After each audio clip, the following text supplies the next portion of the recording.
Welcome to this week's episode, y'all. This episode, we are leaving Moab, Utah Raptor State Park to be exact.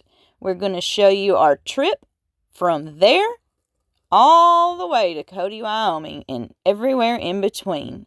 We land at Buffalo Bill State Park in Cody. Roll intro. Rob and Bethany, together we stand tall. We're the roving vets, living life our way, adventures away to set the break of day. With Maverick leading, we roam far and wide in this world of wonder. We take it in stride. Every dawn a new chance, every night a new start. Together we're stronger, no matter where we are. All right, in true fashion, as we seem to always do, we pushed it to the last minute on everything. And we knew last night the storm was coming in. The wind is here, and here's the rain. And I just hope we get off of all of this and before it turns into the big, huge mess I was trying to avoid. All fear is gone. Hey, Brittany, welcome to Colorado. Now, you made it. Welcome to Colorado. All right, we officially made it to Fruita, Colorado. This is where the visitor center is. So we are going to park the camper here, drive 13 minutes to Sam's, do our resupply run, and then come back. Pick the camper up and head down the road towards Dinosaur. All right, y'all, so if you're coming from Moab, going to Grand Junction, or at least going that route on that interstate, there is a free dump station at the Fruita, Colorado rest area, welcome center, whatever you want to call it. So, free dump station. Take it while you got it. There are some things to do when there's a line and some things to do when there is no line. Taking the time to clean your tanks when there's a line is the wrong answer. These people literally, I've seen carry at least, at this point, filling 5-gallon buckets of water to dump in their tank, I guess. But dude, there's a line. Like, on both sides there's a line. I'm gonna hope they're brand new RVers. Just be considerate of your other travelers, and when there's a line, or wait to clean your tanks for a different day. We got that slide valve for a reason, and if you don't have one, you might contemplate getting one, because watch what happens. If you don't have that, when you take your lid off, this is what's going to happen. Not a lot, but always something comes out. And that can either be on you, or it can be down the drain. And let me tell you, our other camper didn't do that, and this one didn't originally do that. Just the longer we've had it and used it, the more it started leaking somehow. You're going to want to get one of those before you get pooped on.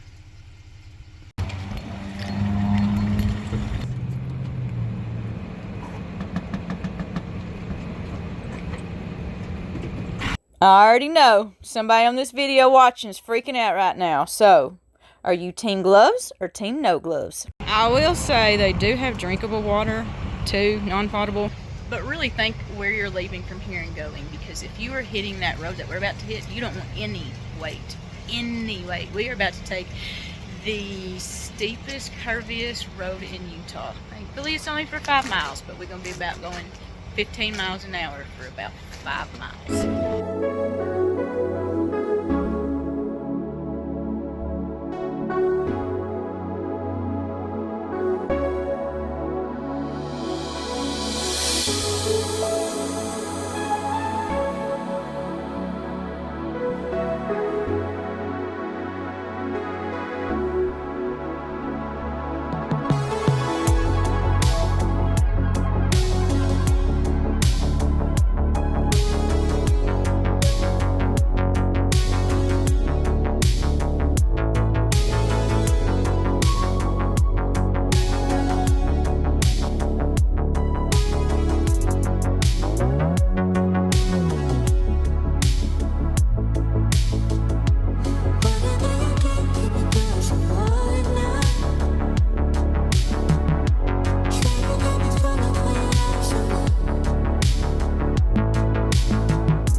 weekend, literally, I was in a bikini in water at Lake Havasu. Now I'm at the Ashley National Forest, Utah, almost Wyoming, and we have snow-covered mountains, snowy trees. Crazy, just driving in this fog, like I can't see nothing coming. Yeah. We are at a high elevation spot, so we're actually in the clouds right now, and all the trees have snow on them. Kind of cool. Here we go. Wyoming bound.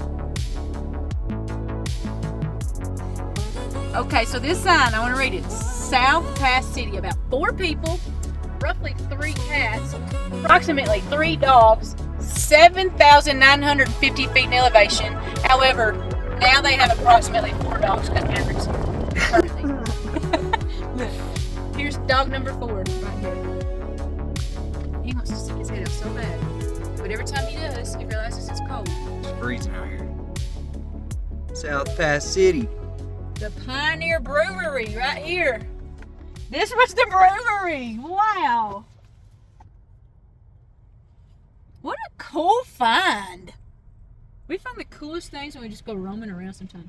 I'm gonna start out with this view so you can still see there's a little snow left still, but it says it's 32 outside And dropping as we speak. and dropping, and it's 6:14, so the sun's about to go down, 6:14. and we May got these 6th. clouds moving in on us. And I'm having to look in here just to remind myself where the tank heaters are. Because I don't think we've ever boondocked below freezing, ever. We've only ever been plugged up somewhere when it was this cold. So here goes tank heaters. We got to turn them tank heaters on because, well, we got a full tank of water in there. I don't want it freezing on us, so time to get cooking dinner. Let's do it. Man, it's whistling. Windy outside. Pulling a Maverick. You're pulling Maverick. Sitting in this spot, looking out the window. What are we seeing out here? Wow, look at all these clouds blowing through. Look how fast they're moving too, though. But it's been pretty windy. We're up here with the clouds, huh? Yeah, we're in the clouds up here. Alright, so we've really buckled down and started doing this boondocking thing, right? We hate being in the RV parks now. Hate it. You're so on top of each other. Especially after being places like this where you have the whole place to yourself. Makes it really hard to ever want to be in an RV park. But that means you have to really think about some things like this. It is 32 degrees outside, 72 in here, but what does that mean? 14 miles an hour wind, 11 average. So that means you got to find some way to heat this place. So you're going to be blowing through propane or you're going to be using electric. Well, electric is not going to be an option for a lot of people unless you have a lot of solar. But we probably don't even have enough. What? We probably don't even have enough solar to run ours all night, to be completely honest. So we're not even going to try. Solar don't work at night. That's true. That's It's why our called batteries, our batteries are going to die if we try. So what we've started doing when we are staying places that are colder is we turn on the mini split and the propane. We turn the propane on one temperature and then the mini split on something, so that way neither one of them have to work quite as hard. So just little things you have to think about if you're going to be trying to boondock all the time and in any weather. What you watching over here? That wind's gonna be so cold when I go out there. It's gonna be cold. Cold wind. That's the gust. That's the average. Yeah. And we got this little thing happening, so I'm hoping it don't happen. Cold, too cold, too cold.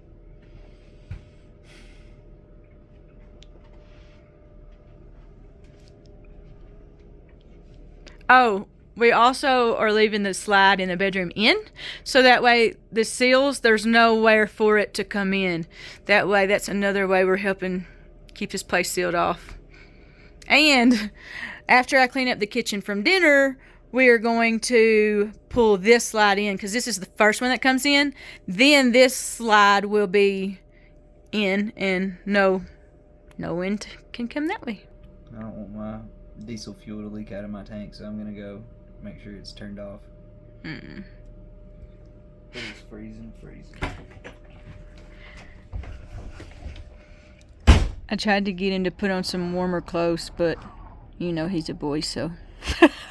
The good thing about the way this camper is set up is the two slides on both sides of the camper are set up to where they don't come in at the same time. This one comes in first, this one comes in last. I like it because if you're somewhere small, you can open it enough to get whatever you need out of the freezer. The fridge still works and you can still get in the fridge, see? There's just enough space where you can still get in the fridge. You're not going to need any of that on anywhere, a rest stop, whatever, but you can still pull out this side and then you can still have a little bit of room. Can't believe we're doing something completely new. We've never even thought about doing before. Just change your pace. Changing it up.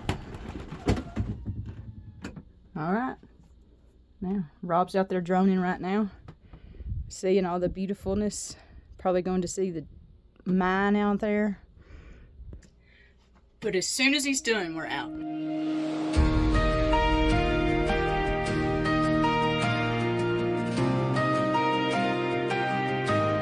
Rolling down the highway,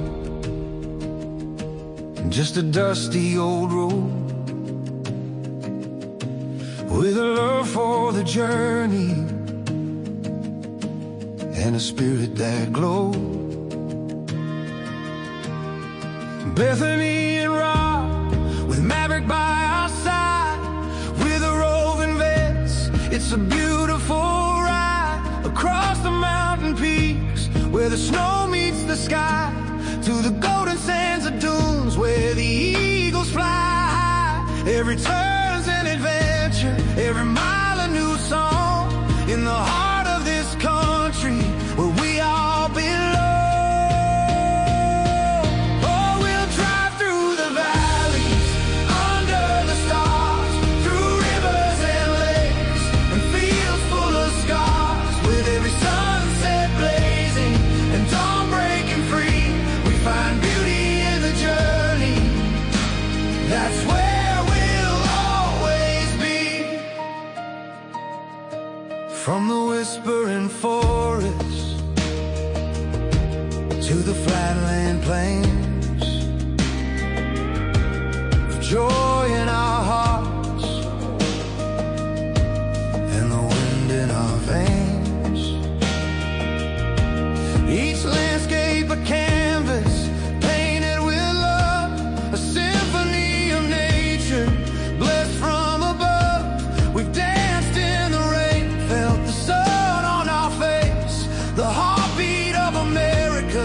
Every place is our space, with laughter and stories as we share and unite this life of adventure. Our spirits take flight. Oh, we'll drive through the valleys, under the stars, through rivers and lakes, and fields full of scars. Man, we are full exhaust braking right now. Full blown down this hill.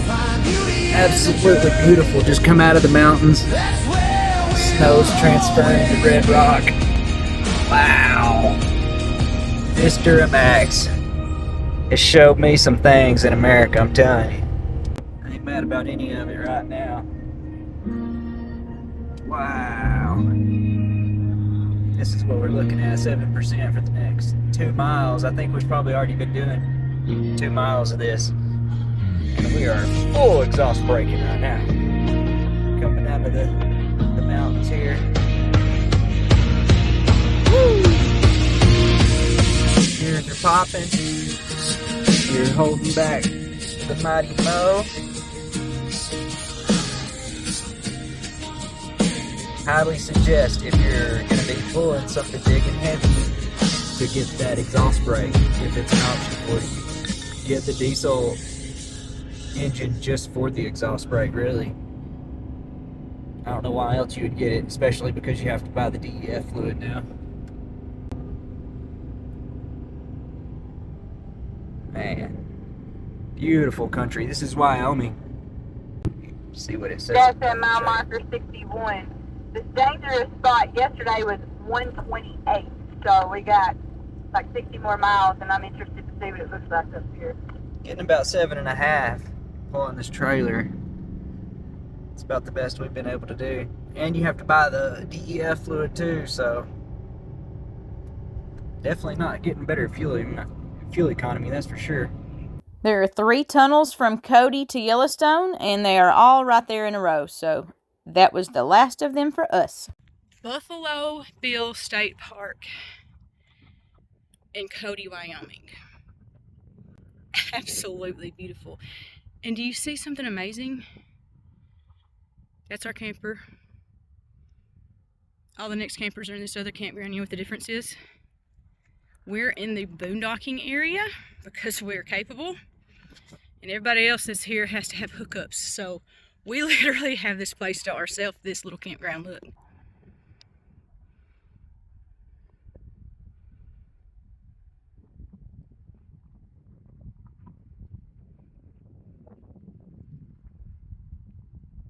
We had quite the amazing journey from Moab, Utah to Cody, Wyoming, right outside of Yellowstone's east entrance gate, kind of. Next week it's going to be time to show you around the state park. We post videos every Tuesday, so stick around next week to see all of the amazing areas around Cody, Wyoming. Also coming up, you're going to see us at Yellowstone opening day. Yep, you heard that right, where it was basically empty because, well, not many people are willing to give it the risk. Make sure you hit that subscribe button to keep up with all of our adventures we got coming up. Thanks again for watching, and we'll see you again next week.